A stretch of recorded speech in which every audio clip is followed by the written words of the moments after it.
ভারতীয় সংবিধান, রাস্তা আছে, সরকারি রাস্তা, কিন্তু তার কোন দিক দিয়ে যাবেন? ডান দিক দিয়ে না বাঁ দিক দিয়ে না মাঝখান দিয়ে? অনেকে আমরা তো গাড়ি নিয়ে যাই, একজন সাইকেল নিয়ে মাঝখান দিয়ে যাচ্ছে, প্যাঁ প্যাঁ করছি, সে উঠে না, সরে না। তারপরে একটু সরলো, আমরা কাছে গিয়ে বলি ভাইয়া তার রাস্তা দিচ্ছ না কেন? সে বলে তোমার বাবার রাস্তা। সরকারের রাস্তা, আমি যেখান দিয়ে খুশি যেতে পারি, তোমারও অধিকার আছে, আমারও অধিকার। তবে ভাই আমি চলে যাচ্ছি, তুই কোনো পাঞ্জাবি লরি টরির সামনে বলিস নি যে আমার বাবার রাস্তা, ওরা তোকে হলদি বেটে দিয়ে চলে যাবে। ওরে হতভাগা, তুই তো সাইকেল কিনেছিস, তার তো লাইসেন্স নাই, তুই শিখবি কোথা দিয়ে যে রাস্তার কোন দিক দিয়ে যেতে হয়। যে যার মানুষ তার রাস্তার বাম দিক দিয়ে যাবে, ডান দিক দিয়ে যাবি, মরবি মাঝখান দিয়ে গেলে একটু কম থাকবে। তাহলে রাস্তায় চলতে গেলে নিয়ম আছে, আর মানুষ বেঁচে থাকতে কোনো নিয়ম নাই? অবশ্য আছে। বলো রাধে রাধে। হ্যাঁ, কি সমস্যা হয়েছে? কিছু হয়েছে সমস্যা? বন্ধ করে দেবো? চলছে চলুক নাকি? হ্যাঁ, দেবেন তো? দেবেন নাকি? আপনি দেবেন বললে আমার যে কি ভালো লাগে। হ্যাঁ, মানে টাকা বের করেছে দেবে। হ্যাঁ মা দেবেন না, এখন ওইটা দেখিয়ে বসে থাকুন।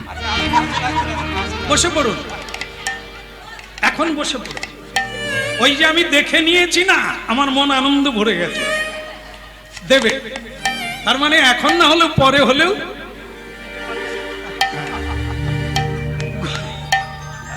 ঘোড়াকে কাজ করিয়ে নেয় কি করে জানেন? গাধাকে ওই ঘাস দেখিয়ে দেখিয়ে চলে যাবে, আবার চালে তুলে রেখে দেবে, খেতেও দেবে না, আবার যখন বোঝা বোয়াবে আবার দেখাবে দেব। আপনি আমাকে দেখিয়ে দিচ্ছেন মানে আর কোনো সমস্যা নেই, এখন আমি চলতে থাকবো। তবে যে যা দিতে চাইবেন একেবারে শেষে, এই তো হয়ে গেল। কেমন? যদি দেওয়ার ইচ্ছে থাকে, আর নালে কোনো আমাদের চাইবার নাই আর পাওয়ার নাই। মালিক যা দিচ্ছেন তাতে করে চলে যাবে। তবে দান মানুষ তার নিজের জন্য করবে। কেমন? তো সেটা যদি করেন তো একেবারে শেষে করবেন, আগে না। আর একটু আছে, শুনে নেন। রাধা মাধব কি, রাধা কৃষ্ণ প্রণম যুগল কিশোর, রাধা কৃষ্ণ প্রণম যুগল কিশোর, রাধা কৃষ্ণ প্রণম যুগল কিশোর, কৃষ্ণ প্রণম যুগল কিশোর। জীবনে মরণিয়া, জীবনে জীবনে মরণিয়া, গতি নাহি যুগল কিশোর, রাধা কৃষ্ণ প্রণম যুগল কিশোর। তাই গৌর হরি বল। কৃষ্ণ প্রণম যুগল কিশোর, ওই রাধা কৃষ্ণ প্রণম যুগল কিশোর, ওই রাধা কৃষ্ণ প্রণম যুগল কিশোর। জীবনে মরণিয়া, জীবনে জীবনে মরণিয়া, গতি নাকি যুগল কিশোর, রাধা কৃষ্ণ প্রণম যুগল কিশোর। বিনা রাধা কৃষ্ণ প্রণম যুগল কিশোর। ভক্তমন্ডলী মায়েরা, আমাদের একটু দেরি হয়ে যায়, একদিন আমাদের বুঝতেই হবে, একদিন আমাদের ঠকতেই হবে, অনুশোচনা করতেই হবে। কি পেলাম? হিসেব মিলবে না। এত করলাম, কি পেলাম জীবনে? মাধবেন্দ্রপুরী কাছের জিনিস হারিয়ে ফেললো, যার জন্য এত কাঁদলো, সে এসে চলে গেল, ধরতে পারলো। এখন তার মনে হচ্ছে ও অন্য কেউ নয়, ও আমার গোবিন্দ, ও কৃষ্ণ, ও এসেছে। এত রূপ, এত সুন্দর, এটা মানুষ নয়। এত স্বাদ কোথায় ছিল? প্রসাদ অনেক জীবনে খেয়েছেন, প্রসাদ খাবেন, প্রসাদ সেবা করবেন, আর কিছু খেতে ইচ্ছে করবে না, অরুচি চলে যাবে, খাবার স্বাদ চলে যাবে, প্রেমানন্দের উদয় হবে। হইলা জীবনে মরণে আর, জীবনে মরণে আর গতি নাহি মোর। যুগল কিশোর রাধা কৃষ্ণ প্রাণ, যুগল কিশোর হইলা কৃষ্ণ প্রাণ যুগল কিশোর। নয়নের জলে শুধু কাঁদে,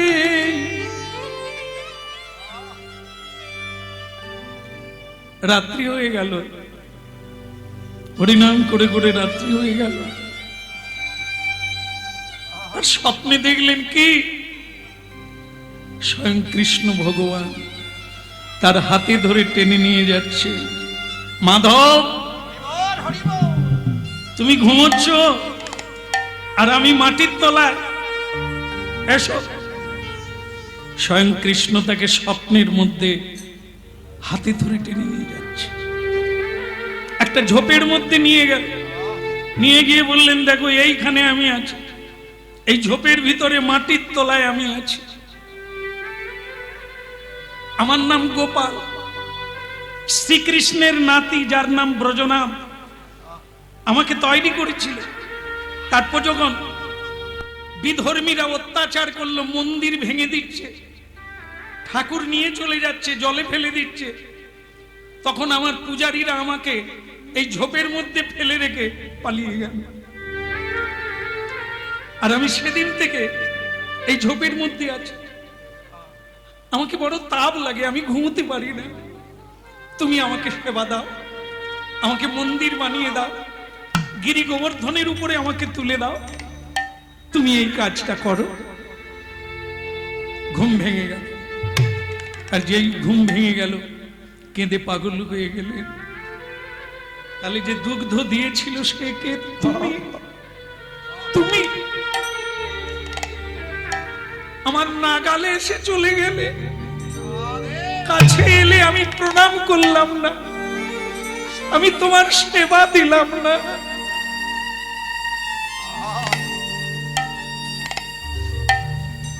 দাঁত থাকতে দাঁতের মর্ম বুঝি না, যখন সাধু থাকে কাছে যাই না, যখন গুরু থাকে প্রশ্ন করি না, সঙ্গ করি না।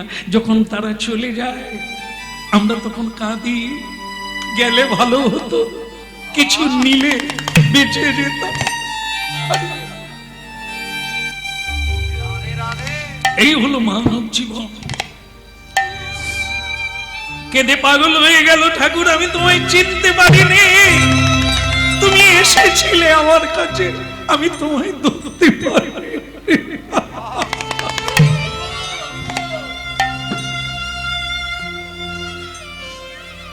সকাল না হতে হতে বৃন্দাবনে গ্রামের ব্রজবাসীদের বললেন, স্বয়ং ভগবান আমাকে বলেছে এখানে তিনি আছেন। সবাই মিলে চলুন, কোদাল কাটারি ঝোড়া নিয়ে চলুন, ভগবানকে বের করতে হবে, তাকে পুজো করতে হবে, সেবা দিতে হবে। ব্রজবাসীর সে কি আনন্দ, তাদের কৃষ্ণ, তাদের গোপাল, তারা গোপাল দেখবে, দর্শন পাবে, তাদের প্রাণে মনের আনন্দে বলো হরি ভজ বৃন্দাবন। আনন্দে বলো হরি ভজ বৃন্দাবন মনের আনন্দে বল হরি ভজ বৃন্দাবন। মনের আনন্দে বলো হরি ভজ বৃন্দাবন শ্রী গুরু বৈষ্ণব পদে মজাইয়াম, শ্রী গুরু বৈষ্ণব পদে মজাইয়াম আনন্দে বল হরি ভজ বৃন্দাবন। মনের আনন্দে বলো হরি ভজ বৃন্দাবন মধুর মধুর বংশী বাজে ওই তো বৃন্দাবন, মধুর মধুর বংশী বাজে ওই তো বৃন্দাবন ওই তো বৃন্দাবন। ওই না ওই তো বৃন্দাবন মধুর মধুর বংশী বাজে ওই তো বৃন্দাবন। ওই মধুর মধুর বংশী বাজে ওই তো বৃন্দাবন আজও বাজে রে, এখনো বাজে রে আজও বাজে রে, আজও বাজে রে মধুর মধুর ধ্বনি বাজে আজও বাজে রে। মধুর বাজে ধ্বনি বাজে আজও বাজে রে এই জয় রাধে শ্রী রাধে বলে আজও বাজে। জয় রাধে শ্রী রাধে বলে আজও বাজে রে জয় রাধে শ্রী রাধে বলে আজও বাজে রে জয় রাধে শ্রী রাধে বলে আজও বাজে জয় রাধে শ্রী রাধে বলে আজও বাজে রে। জয় রাধে শ্রী রাধে বলে আজও বাজে রে এই তো মধুর বৃন্দাবন, এই তো মধুর বৃন্দাবন মনের আনন্দে ভজ হরি ভজ বৃন্দাবন। মধুর মধুর বংশী বাজে এই তো বৃন্দাবন। মধুর মধুর বংশী বাজে এই তো বৃন্দাবন সবার আনন্দ আর ধরে না, আনন্দ ধরে না আনন্দ আর ধরে না। আনন্দ ধরে না বলে উলুধ্বনি হরিধ্বনি আনন্দ ধরে না উলুধ্বনি হরি ধরি আনন্দ ধরে উলুধ্বনি হরি ধরি আনন্দ ধরে উলুধ্বনি হরি ধরি আনন্দ ধরে না উলুধ্বনি হরি ধরি আনন্দ ধরে না আনন্দ ধরে না হরি বল হরি বল। হরি বল হরি বল দুটি বাহু তুল গৌর হরি হরি হরি বলে।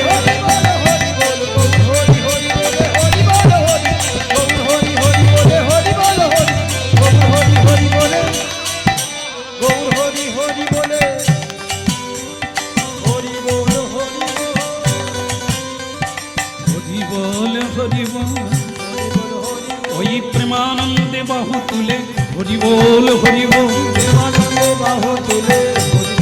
হরি বল। ভালো লাগছে, খুব ভালো লাগছে। লাগারই কথা, কৃষ্ণকে পাওয়া গেল মাটির তলা থেকে, ভালো লাগবে না? কে ভালো লাগছে? হ্যাঁ, চোখ বন্ধ করে দেখুন, চোখ বন্ধ করে। গুরুদেব যাদেরকে দীক্ষা দিয়েছেন, গুরুদেব বলে দিয়েছেন চোখ বন্ধ করে জপ করবে। যার নাম জপ করবেন সে তো বাইরে নয়, ভেতরে।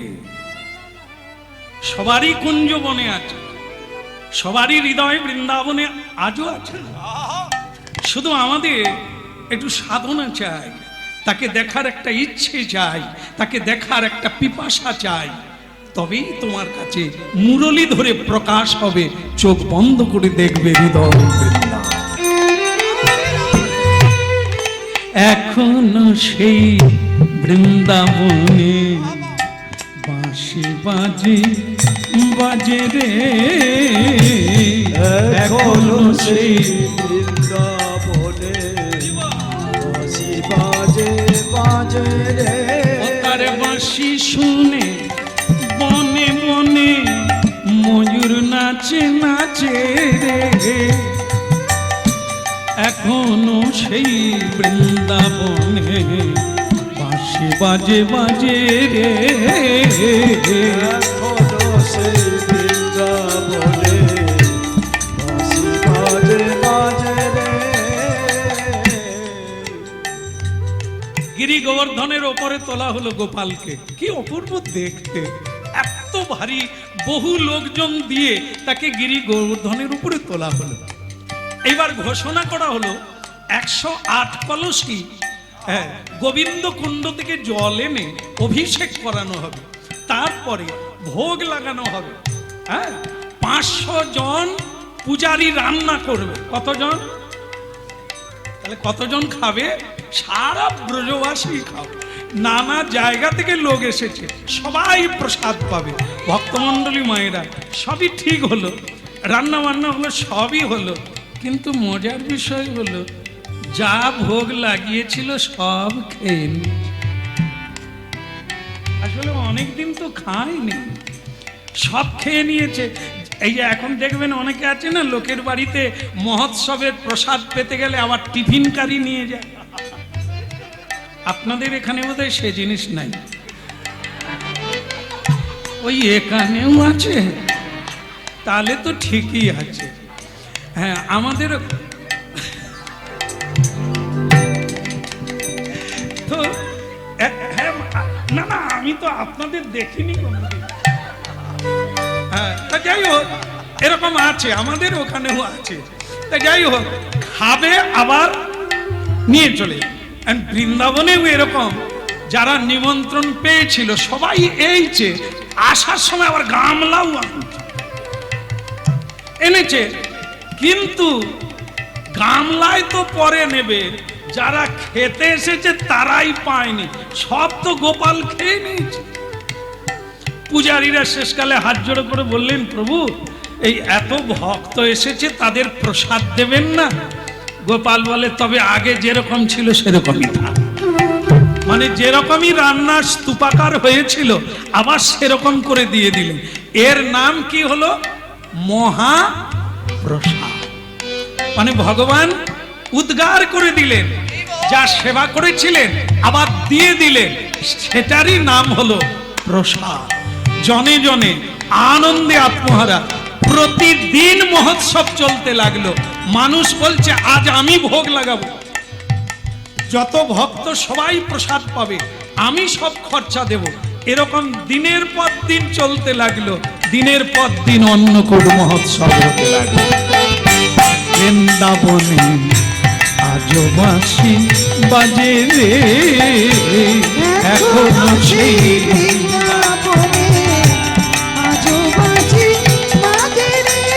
ওই বাঁশি শুনে বনে বনে ময়ূর নাচে নাচে রে, এখনো সেই বৃন্দাবনে বাঁশি বাজে বাজে রে, এখনো সেই বৃন্দাবনে বাঁশি বাজে বাজে রে, এখনো সেই রাধারানী বাঁশি শুনে পাগলিনী, এখনো সেই রাধারানী বাঁশি শুনে পাগলিনী। এখনো বৃন্দাবনে গেলে দেখবেন নিধু বনে সন্ধ্যার পরে কেউ থাকে না, থাকলে আর সে বাঁচবে না, বেঁচে থাকলেও কথা বলতে পারবে না, না হলে চোখে দেখতে পাবে না। আজও সেই লীলা নিধু বন, আজও রাধারানী লীলা করেন। এই তো সেদিন মেদিনীপুরের ছেলে রাধারানীর নূপুর কুড়োলো, মেদিনীপুরে, এখন যেটা পশ্চিম মেদিনীপুর, খড়গপুরে বাহাদুরপুর গ্রাম ধারেন্দা, সেই জায়গায় শ্যামানন্দ প্রভুর জন্ম। সে মেদিনীপুরের ছেলে বৃন্দাবনে ঝাড়ু দিচ্ছিল নিধুবনে, রাধারানীর নূপুর কুড়িয়ে পেল এই কলিকা। এই তো সেদিন 4-5 বছর আগে। এখন সেই বৃন্দাবনে বাঁশি বাজে বাজে রে, এখনো সেই বৃন্দাবনে বাঁশি বাজে বাজে রে, এখনো সেই রাধারানী বাঁশি শুনে পাগলিনী, এখনো সেই রাধারানী বাঁশি শুনে পাগলিনী। অষ্টগোপীর শিরোমণি রাখাল রাজে রে, এখনো সেই বৃন্দাবনে বাঁশি বাজে বাজে রে, এখনো সেই বৃন্দাবনে বাঁশি বাজে বাজে রে, শ্যামের বাঁশি শুনে বনে বনে বাঁশি শুনে বনে বনে ময়ূর নাচে নাচে রে, এখনো সেই বৃন্দাবনে বাঁশি বাজে বাজে রে, এখনো সেই বৃন্দাবনে বাঁশি বাজে বাজে রে। এখনো সেই মাধবেন্দ্র পুরী। আগে প্রভু গরম লাগছে, গরম লাগে না? আপনাদের গরম লাগছে না? হ্যাঁ, পাখা চলছে। ভগবান কৃষ্ণ গোপাল বলছে আমাকে গরম লাগছে। অনেকদিন মাটির তলায় ছিলাম তো, তাই আমার শরীরের তাপ যাচ্ছে না। তাহলে কি করব প্রভু? মলয় চন্দন, মলয় চন্দন এনে আমার গায়ে মাখাও, ঠান্ডা হয়ে যাবে। কোথায় পাবো? উড়িষ্যা প্রদেশে নীলাচল পুরীধাম, সেখানে গিয়ে জগন্নাথের পান্ডাদের বলবে ওদের কাছে মলয় চন্দন আছে। তা বৃন্দাবন কোথায়, উড়িষ্যা কোথায়? তখন এরকম যানবাহন ছিল না, পায়ে হেঁটে যাতায়াত করতে। মাধবেন্দ্র পুরীর বয়স হয়ে গেছে, কিন্তু একটা জিনিস ভালো লাগবে আপনাদের শুনে, এই যে উদ্যমেন হি সিদ্ধন্তি ন কার্য। এই এখন দেখেন না, আমরা যেখানে হরিনাম গাইতে যাই, এই একটু গিয়ে বসলাম তো, এই কত ভক্তরা দেখা করতে আসেন। আসলে কি হবে মা, অধিকাংশ ব্যক্তি নুইতে পারেন, বলে প্রভু মেনে নেন আমি নুইতে পারি।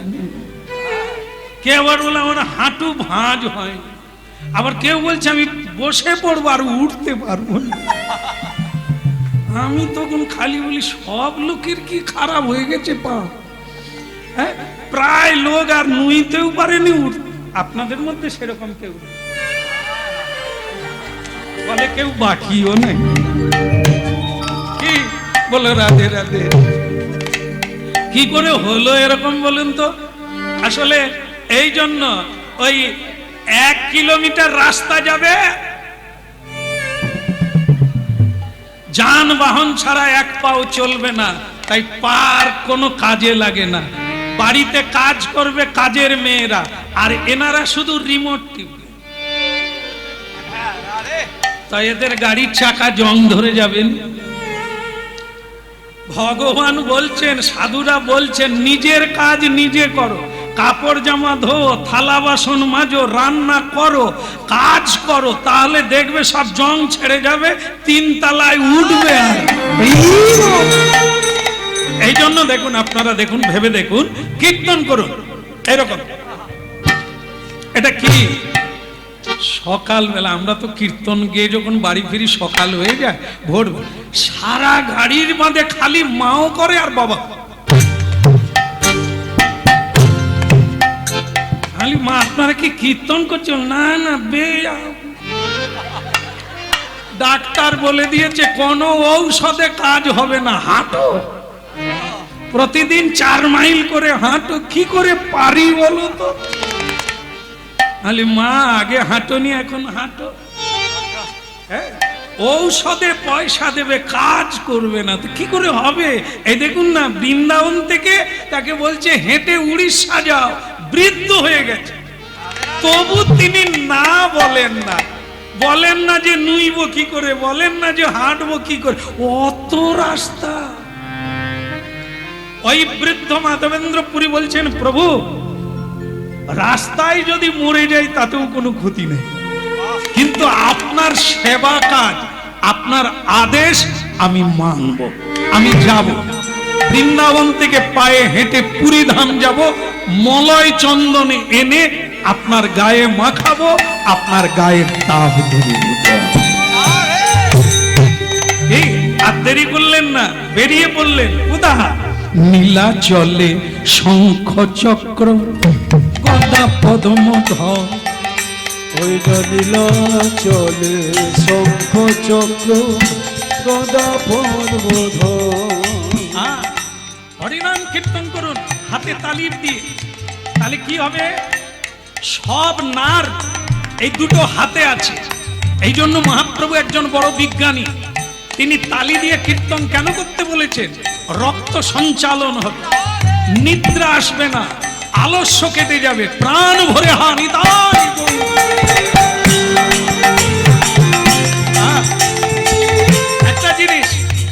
আছে কিনা? মহাপ্রভুর হাত কোন দিকে?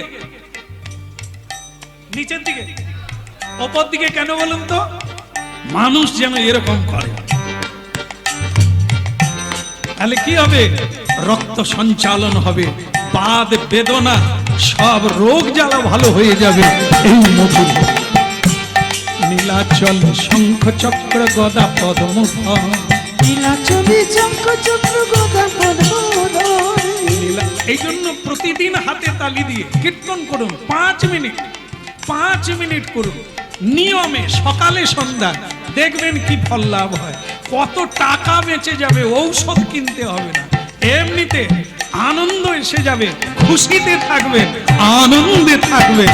নীলাচলে শঙ্খ চক্র গদা পদ্ম। নীলাচলে শঙ্খ চক্র গদা পদ্ম ধর। নীলাচলে শঙ্খ চক্র গদা পদ্ম ধর। নদিয়া নগরে দণ্ড কমণ্ডল নদিয়া নগরে দণ্ড কমল। নদিয়া নগরে দণ্ড কমণ্ডল নদিয়া নগরে দণ্ড কমল।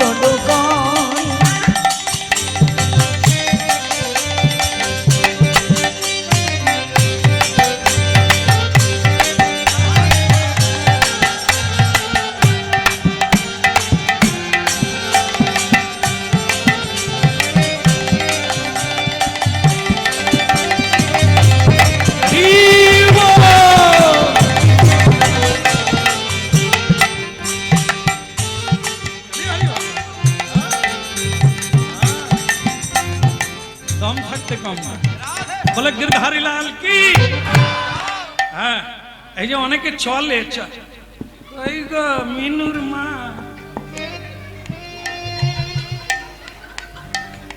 চা হয়ে যাচ্ছে, আর চলতেও পারে না, দাঁতটাও ঘষতে পারে, মানে 9টার দিকে উঠেছে, মিনুর মা চা হয়ে যাচ্ছে, এদের জং ছাড়বে। যদি টাকা বাঁচাতে হয়, সবাই জানেন যদিও জানা কথা, সূর্য উঠার আগে উঠে পড়ুন, উঠে একটু ভগবানের কাজ করুন, একটু কীর্তন করে নেন, আপনারা করে দেখুন, টাকা বেঁচে গেলে আমার নামে পাঠিয়ে দেবেন।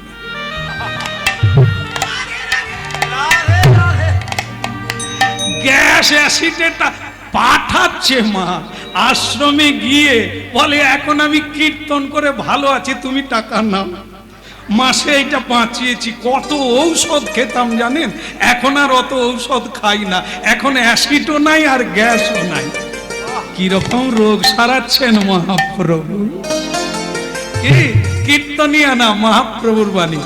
ভোরবেলা উঠুন, ব্রহ্ম মুহূর্তে, সূর্য উঠার আগে, বাস কাজ হয়ে যাবে। একটু কীর্তন করো। এখন এই দেখুন, মাধবেন্দ্র পুরী বৃন্দাবন থেকে একবারে উদ্যমে, কোনো নিশ্চল নাই, কোনো আলস্য নাই, কোনো মনমনা নেই, মানে দমনা নাই। হ্যাঁ প্রভু, আপনার সেবার জন্য মরেও গেলে আপত্তি নেই, আমি কিন্তু যাব। হ্যাঁ, এবার চললেন হরিনাম গাইতে গাইতে। নীলাচলে শঙ্খ চক্র গদা পদ্ম। নীলাচলে শঙ্খ চক্র গদা পদ্ম।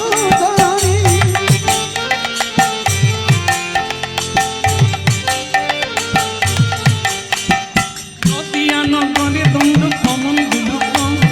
নদিয়া নগরে দণ্ড কমল।